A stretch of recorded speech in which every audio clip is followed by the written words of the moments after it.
Okay, as with a lot of these videos, I would ask you to watch the whole video before passing judgment on my own stance.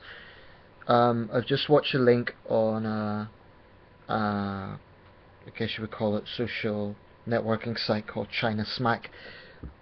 It's a sort of network with Chinese stories used by both Westerners and Chinese people. Anyway, a report I've just read is titled Beijing Foreigner. This is the title. Beijing Foreigner extorted after running into Chinese woman, Questionmark. Basically, there's a series of photos showing a road junction somewhere in North Beijing, showing a young Western man and a middle-aged Chinese woman in a sort of altercation. Now I'm just looking at these pictures right now. The young man looks kind of frustrated, a little bit worried, a bit annoyed, a bit stressed. The woman looks more stressed. She's sort of on her knees. She almost looks like she's begging. She seems to be clutching onto his motorbike, and she looks like she's pretty distressed. Initially this was reported as the young man accused the woman of trying to extort money from him. His Chinese level was pretty high for a Westerner. And apparently he swore at her and accused her of trying to blackmail him because he's a foreigner. Whereas she accused him of hitting her with his motor vehicle. First and foremost, I wasn't there, so I really can't say who's telling the truth and who's not. But the woman certainly looks distressed, and the young man looks concerned. Anyway, on this report, it's more veering towards his side. It seems to be suggesting she was extorting him. However, I've just watched a news report, saying that that has been clarified, and it turns out the young man had no driving license, and the Beijing police are going to charge him with traffic violations. So there's several angles to take with this.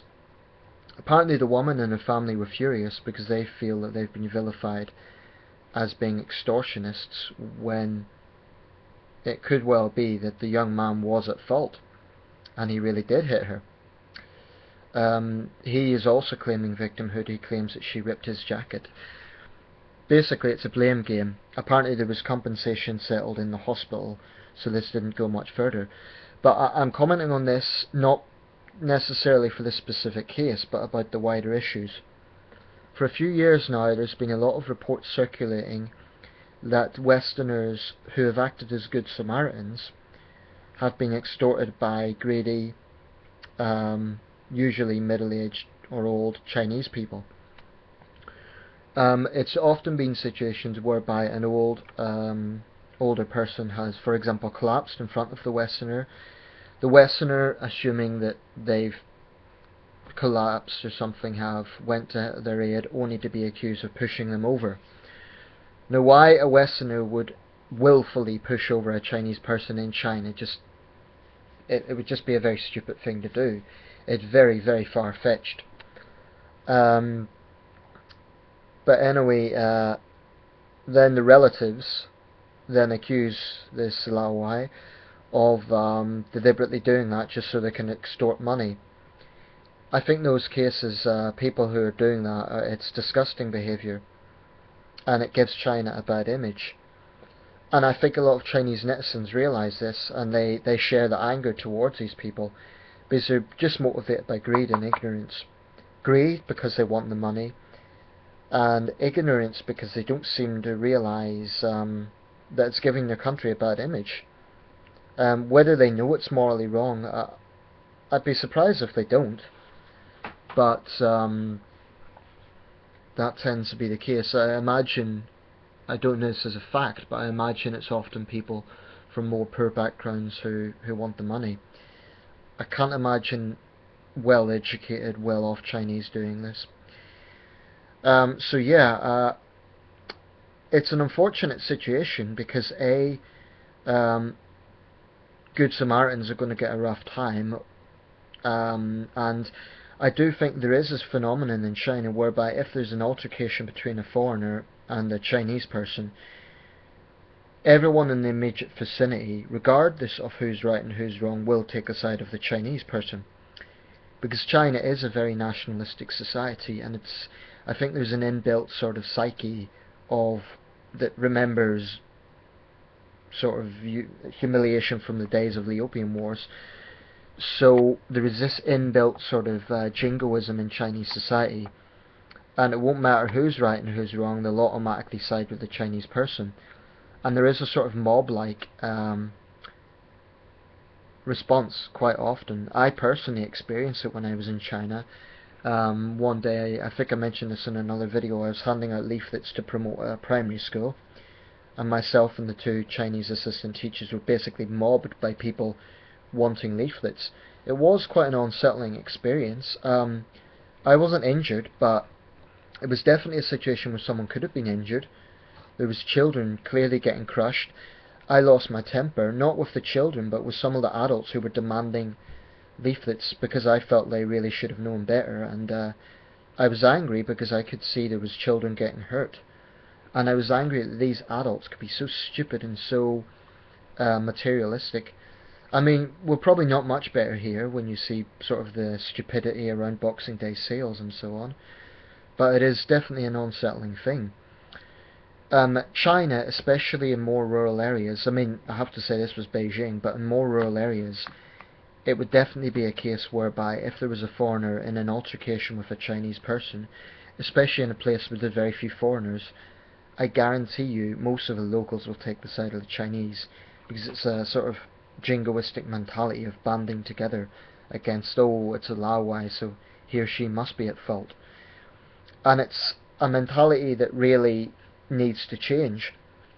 So like I say, in this case, it may well be that the young man was at fault. If it's true, well, I presume it is true, because the police have charged him with this, that he had no driving licence, that automatically would make me question his character if he's breaking the law in another country. I think that's very arrogant. It's bad behaviour, I would say that of anyone. So that would automatically make me question the guy's character. But like I say, I wasn't there. And the clip that they're showing in the little news broadcast is only... it's not showing what happened, it's only showing the altercation. Maybe he's not helping his case by swearing at the woman, but if she's making false accusations against him, I can't blame him for being angry. On the other hand, I don't blame her for being angry if he's making a false accusation that she's making false accusations. But the problem is, with truth in these situations, because there have been documented cases of foreigners being basically manipulated into giving money to greedy people, then I think a lot of Westerners watching these videos will then side with this guy, because they'll think, well, yeah, this happens in China. I think even a lot of Chinese would take his side and think, this is a problem in our country, this does happen. So I think the solution is, in this case, the police need to interview both people, get a neutral perspective. I don't think witness testimony is going to be very reliable, because like I say, a lot of the locals are going to be jingoistic and just be against the foreigner for the sake of it. They need to look at video footage if they have it, and just find out what the truth is. If the guy is innocent, I really feel sorry for him, but like I say, he's driving without a license. That does make me question his character. I think in cases of actual distortion, where it's proven, the people responsible should be significantly punished, because they're giving a bad image to China. They're making it actual cases harder to... The problem with this is, when there is actual cases, no foreigner is going to want to help, because they'll be frightened of being falsely accused and being a victim of extortion. I mean, I'll be honest, when I was in China, I occasionally saw old people who looked like they may have been having difficulties, and I stayed out of it. And that goes against my character. I am the sort of person who would usually help. But I just didn't want to have to face the hassle that I've heard about. And that's unfortunate, because I had no evidence that these people would have extorted me. I didn't know. Maybe they were genuinely in trouble. But unfortunately, foreigners are going to take this perspective of China. They're going to take this image that China is an extremely dishonest society. And I think there's no question about it. Dishonesty exists in Chinese society. And it's more widely accepted than it would be in other parts of the world. And I think this partly stems from the fact that the government is so dishonest, and there's sort of this attitude, well, if the powerful Politburo can be so dishonest, then does it really make much difference if we are? So the ruling party is not exactly setting a good example.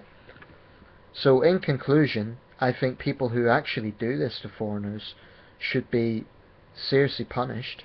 I'm not proposing prison sentences, but at least they should then be made to pay compensation to the Laowai in question, or if they can't afford that compensation, they should be made to write a written apology and publicly say that they've lied, something along those lines, because it's grossly unfair, but more to the point, it's also giving China a bad image, and it's going to really put foreigners off doing decent things there.